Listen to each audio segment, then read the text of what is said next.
Okay, so still continuing on with the cut cross pass. So again, from our position, I will not pass the toe line. I do a snap and a pass off to make the grip. I'm going to cut a slight angle to stop the reverse de la Riva hook coming in. Hand comes in the hip, and then I'm bringing my knee, so I'm controlling one side of his body. So up until now then, what was their goal? Control the other side with the underhook. Last time we looked at it, I couldn't get the underhook. I got the lapel grip. Okay, and then from that position, when I found this and sat through, I put my hip on his hip. So the way my elbow was on the outside of his hip, and then I fill that space and we're in. So, you know, when you do this with several people, they will deny you the underhook. But then now they're going to catch on that, you know, I'm still controlling this side of his body with a lapel grip. So they're going to defend this whole side of their body. I won't get the underhook, and I can't even get a grip on his lapel. Tough shit, I'm going to go for the other side. So we're in a position. From here, when I enter, again, I'm not entering, so he gets connection.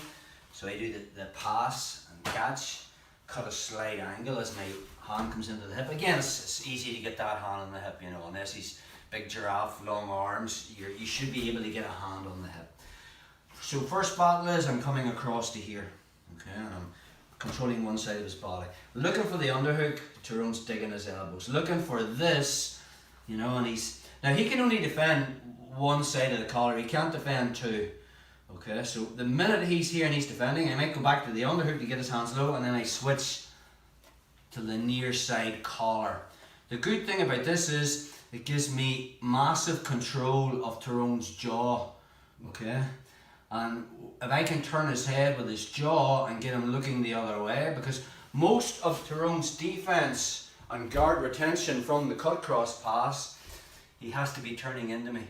So when I actually get to here, see the way Tyrone's turning onto the side, he wants to bring that knee shield in.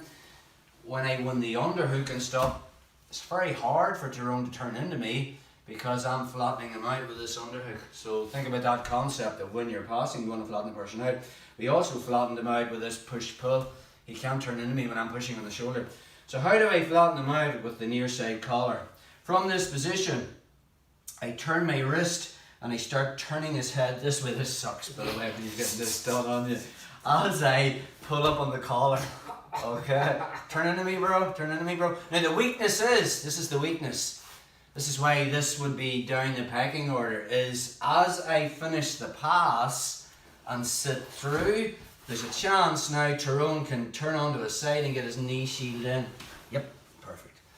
So we have to do something a little bit different to make sure that, I mean, it's good. It's a good method of passing, but it's just we can mess up at the end, but not if we do it this way. So from our position, I don't pass the toe line, I do a pass and a catch. I cut a slight angle, hands coming on the hip, and again, even if he's tucked with this, I'm just driving this straight through. I can't get the underhook, I'm finding behind the collar, I make that initial grip. Now I'm not coming into the neck, it's not like a choke, I'm turning my wrist out. My goal is to turn Tyrone's head and put his chin on his left shoulder, like so, as I pull up on the sleeve. Now from there, I don't want that knee shield coming in, so I'm turning my hip. The second my hip is on his hip, I'm letting go of the collar and finding his hip with my far elbow.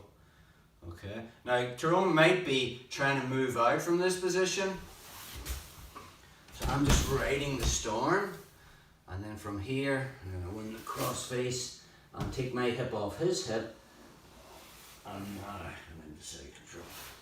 So again, from our position, I don't pass the toe line, I'm going to do a pass and a catch, cut a slight angle, and I'm here and I'm driving forward. Looking for the underhook, that's the king, that's one.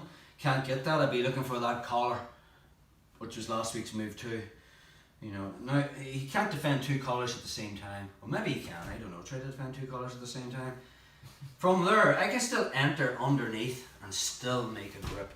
Once I find the near side, I find the wrist, And now I turn my elbow out and I'm looking to put his chin on this other shoulder as I pull that up. And I put my hip on his hip. The weakness is now the guard retention. So from there I find this. A lot of the time from there, you know, Tyrone might start pushing on my body to try and put it with his hands. Yeah, to try to sit up. Good, go, go. He's framing. All I'm doing from that position is I bring my knee to his knee, and I can just collapse his frames by turning my shoulder, smashing those frames down, and then I can start to play the game. One more time on that. This sucks getting it drilled on you, by the way. So I don't have to drill for 5. We're here, cut an angle, I'm pushing in, I find this and this, turn him, elbows in, and in a second. And that's another variation of the cut cross pass.